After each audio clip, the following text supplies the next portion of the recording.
and welcome to Creating a Skillshare course. I'm Ross Maynard.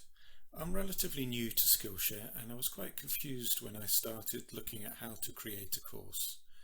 There are a couple of videos on YouTube, but I didn't find them particularly helpful. So hopefully this is a short step-by-step guide on how to create a course on Skillshare. Okay, let's get started. Well, the first thing you need to do is to sign in to your Skillshare account and start creating a class. So you click on the My Classes element, which comes up once you've signed in. And as you can see on the screen there, we have Create a Class, the Teacher Handbook, which can be useful, and classes that you're already teaching that you already have uploaded. So click on Create a Class.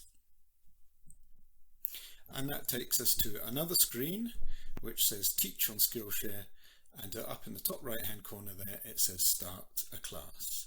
So we want to click onto that. And when we click onto that, it brings up a draft which it calls My Class. We're going to rename it presently. And it starts you off in the video lessons screen.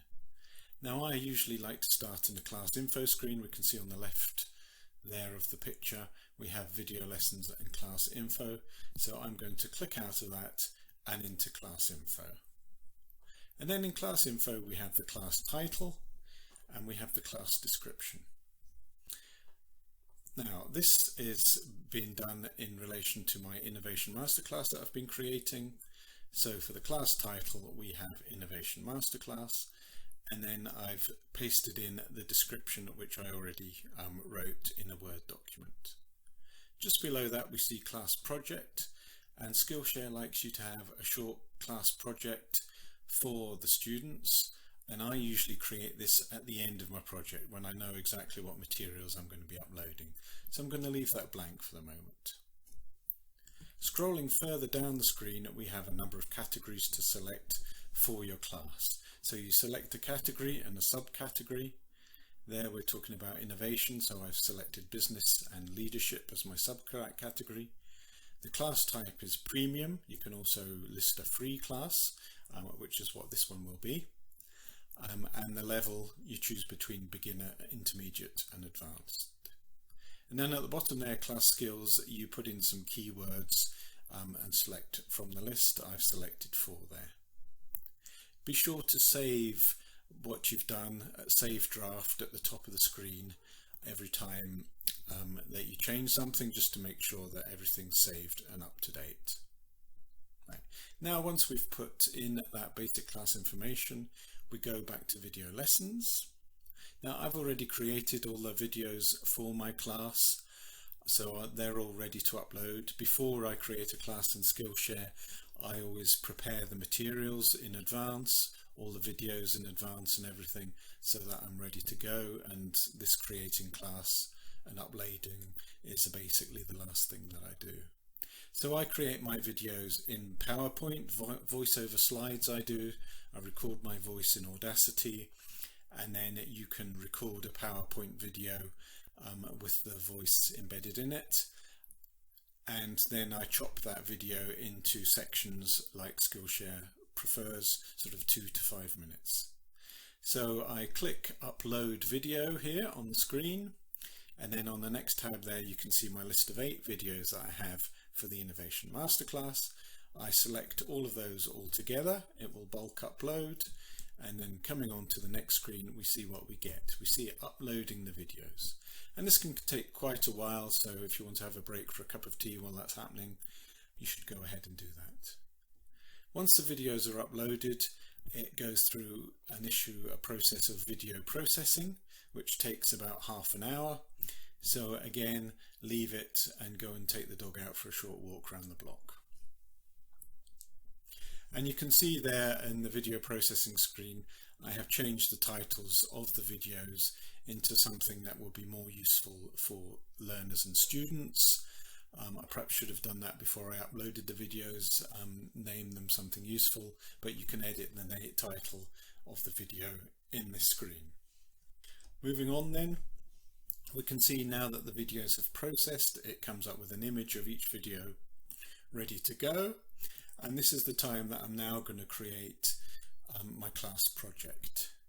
So I go back to the videos and the original slides, and I look through them and I identify which area is best to create a class project, and then I write a separate slide and also put voice against that slide and upload it as a video for the class project, and also describe it in the class project box, which is in the class info tab. And again, I'm saving draft. I'm saving frequently because I have had accidents in the past, so I would save draft pretty much every time we type something in. And once that's done, we're ready to go. Okay, so we come back to the video lessons tab, and we're about to press the publish button there at the top right. Before I do that, I just want to point out that everything on a Skillshare course is videos. There's no room to upload documents or copies of your slides or anything like that. I'm also making a course on Udemy at the moment, and I'll be making a video about that if you want to have a look at it. And Udemy allows you to and encourages you to upload documents such as copies of the slides, the MP3 audio from the lesson. You can do multiple choice quiz on there, upload assignments and so on, which is good. The downside of Udemy is that there's a lot more screens to go through. It takes a lot more time. So it's taken me probably about 3 hours to create this class in Skillshare, including creating the class project there. For Udemy, it's going to take me probably twice that amount of time. Now, I'm sure as I get better at making these classes, that time will reduce a bit, probably to about 2 hours for Skillshare, but still it's going to be maybe 3-4 hours for Udemy, because there is a lot more to go through, as you'll see if you decide to watch that video. Anyway, let's go ahead and press that publish button on the top right hand corner there and see what the next steps are. Well, the next thing that comes up is payment account. It wants me to put in my PayPal email address so that lots of people will hopefully watch this class and I'll get paid some money for it. We keep our fingers crossed and live in hope. So let's put that in and press it, and we then press save, and it takes us onto the first "Are you sure?" screen. And again, yes, I'm ready to publish this course, so let's press publish again. And the next thing that it does is it gives me another "Are you sure?" screen, and again we press updates, save updates. So click through that, and that takes us back to teach my class for the 3 laws of improvement, and you can see right in the center at the top there it says published in a little green square. So that's that course done. And if we have a look at what it looks like for members of the public looking on Skillshare looking for courses, the next slide shows what it looks like from a public point of view. There is my ugly face on the front and ready to do the introduction video and then move through the rest of the course. The extremely perceptive of you will have noticed that the title of the course that I've been talking about has changed during this video. It's now the 3 laws of improvement and how to unleash the power of your people for improvement. In the earlier screens, it was the Innovation Masterclass. The reason for that is I had a problem with one of the videos in the Innovation Masterclass, and I'm going to have to re-record that, but I still wanted to go ahead and make this video, so I decided to finish off this course, the 3 laws of improvement course, in order to get this video finished. Okay, and on the next screen, if we go back to my classes, teach classes page on Skillshare, we can see there 3 laws of improvement and how to unleash the power of your people for improvement has now got the green published button next to it. And just above that, the Innovation Masterclass is still in draft because I've still got to finish that one. And you can also see the teach option there has a number of additional elements on it. So below classes you're teaching, they've added post tool followers. So you can, anyone that's following you on Skillshare, you can send them a message about your latest class. And then there are teacher stats. When people do start looking at the course, you can see how many minutes have been viewed and how much you've earned from that. Okay, and that's all there is to uploading a course on Skillshare. I hope that's been helpful to you. It certainly helped me get my head around how to do a Skillshare course. As I say, I'll be doing a similar video for how to do a Udemy course. That's going to be a much longer video because there's a lot more screens to go through. Have a look at that if you're interested. Thank you for your time. I hope this has been helpful.